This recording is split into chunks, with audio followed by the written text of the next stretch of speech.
मेरे प्रिय बच्चे, माफ करना सीख।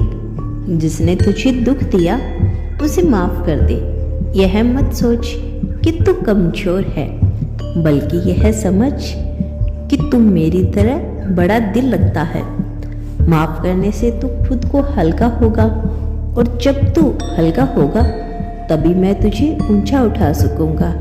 दूसरों की प्रार्थना पूरी करने का माध्यम बन, किसी की मन्नत पूरी करने का जरिया बन। जैसे किसी की फीस भर दे, किसी को नौकरी दिला दे, किसी के लिए कपड़े ले आ। मैं तुझे उनके माध्यम से आशीर्वाद दूंगा। मेरे बच्चे, तू कहता है बाबा मेरी प्रार्थना क्यों नहीं सुनी गई? तो अब सुन, मैंने सुनी थी, सुन रहा हूँ और सुनता रहूंगा। लेकिन मैं तेरे हर शब्द के साथ तेरे मन की स्थिति को भी देखता हूँ, तेरी भावना देखता हूँ।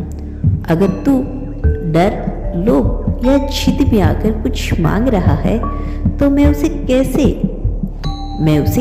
फिलहाल टाल देता हूँ। लेकिन अगर तू पूरी श्रद्धा और समर्पण से मुझसे कुछ चाहता है तो मैं उसे ब्रह्मांड की शक्तियों को चलाकर भी तुझे दिला देता हूँ। बस अब तू अपनी प्रार्थना को बदल, उसमें आभार छोड़, प्रेम छोड़, सर्वकृतज्ञता छोड़। यह कहे बाबा जो मुझे चाहिए वो दो, लेकिन जो मुझे सही में चाहिए और मैं नहीं जानता कि वो भी दो। मैं हर एक आंसू को गिनता हूँ जो तुमने मेरी मूर्ति के आगे गिराई। हर वो रात मुझे याद है जब तुम चुपचाप बिस्तर पर लेटकर बोले बाबा अब नहीं सहा जाता। मुझे सब याद है, और अब समय आ रहा है जब मैं तुझे दिखाऊंगा कि तेरा बाबा तुझे कैसे थामता है। अचानक से तुझे रास्ता दिखेंगे, अचानक से तुझे समाधान मिलेगा, अचानक से तुझे वो चीज मिल जाएगी जो तुमने बहुत पहले मांगी थी। बस उस समय याद रखना, यह सब तेरी भक्ति, तेरे कर्म, तेरे धैर्य का फल है।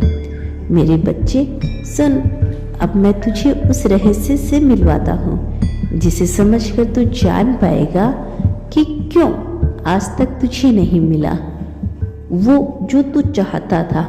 देख मेरे लाल, अगर तू किसी दुकान पर गया और तूने वहाँ कोई चीज उठाई बिना पूछे, बिना मूल्य चुकाए, तो वो चोरी कहलाएगी ना।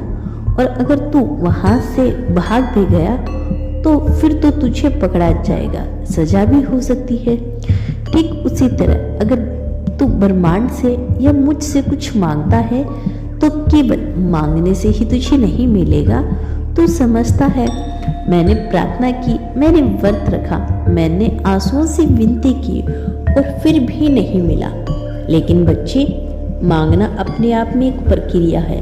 प्रार्थना केवल शब्द नहीं होते, वह एक ऊर्जा होती है, और इस ऊर्जा को ब्रह्मांड तब तक स्वीकार नहीं करता जब तक यह सत्यता और पात्रता से नहीं भरी होती। मान ले तो किसी मॉल में गया, तूने कुछ सामान लिया और बिलिंग के बाद जब तू बाहर निकला तो एक गार्ड तेरे बैग की जांच करता है। वो देखता है कि सब कुछ वैध है या नहीं। इसी तरह जब तू कोई बहुत गहरी और बड़ी प्रार्थना करता है, शादी, प्रेम, धन या करियर में सफलता, तो वह सीधे तेरे पास नहीं आती। सबसे पहले ब्रह्मांड का गाइड तेरे कर्मों की जांच करता है।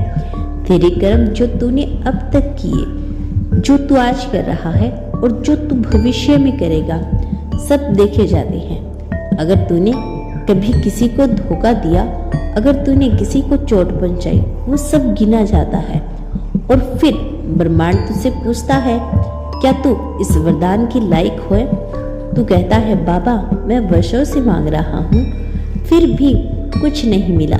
तो बच्चे, मैं तुझसे पूछता हूँ, क्या तू वर्षों से केवल मांग रहा है या तू स्वयं को उस चीज को योग्य बना रहा है? जिनकी तू मांग कर रहा है, कभी कभी मांग पूरी नहीं होती, क्योंकि वो चीज आज तेरे पास आ जाए तो तू संभाल नहीं पाएगा। वो प्रेम, वो धन, वो शादी शायद आज तेरे लिए विशेष बन जाए। इसीलिए मैं प्रतीक्षा करता हूँ।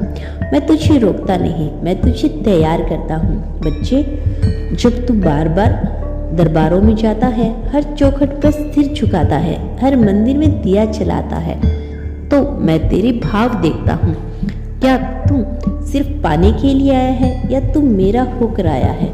जो सिर्फ पाने के लिए आता है वो लौट जाते हैं, लेकिन जो संप्रण लेकर आता है मैं उन्हें खाली नहीं लौटाता।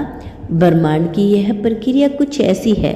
तो तू मांगता है, यह तेरी नियति बताती है। तू धैर्य रखता है, यह तेरी भक्ति बताती है। तू कर्म करता है, यह तेरी पात्रता बताता है। तू बदलता है, यह तुझे उस वरदान के योग्य करता है। अब तू पूछेगा, अगर मैं ये सब करूं फिर भी ना मिले तो सुन मेरे लाल, कभी कभी ऐसा होता है जिस चीज़ के लिए तू रो रहा है वो तेरे लिए बने ही नहीं है, लेकिन तू उसे छोड़ नहीं पाता और फिर तू मुझसे नाराज होता है।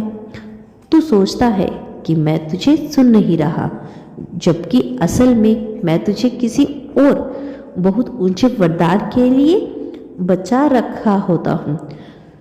जो तू चाहता है वो तेरी आत्मा की भूख नहीं मिटा सकता। मैं तुझे तेरे जीवन के असली मकसद तक पहुंचाने के लिए कई बार तुझे रोका, तुझे अंधेरे में रखा ताकि तू मेरी रोशनी को पहचान सके।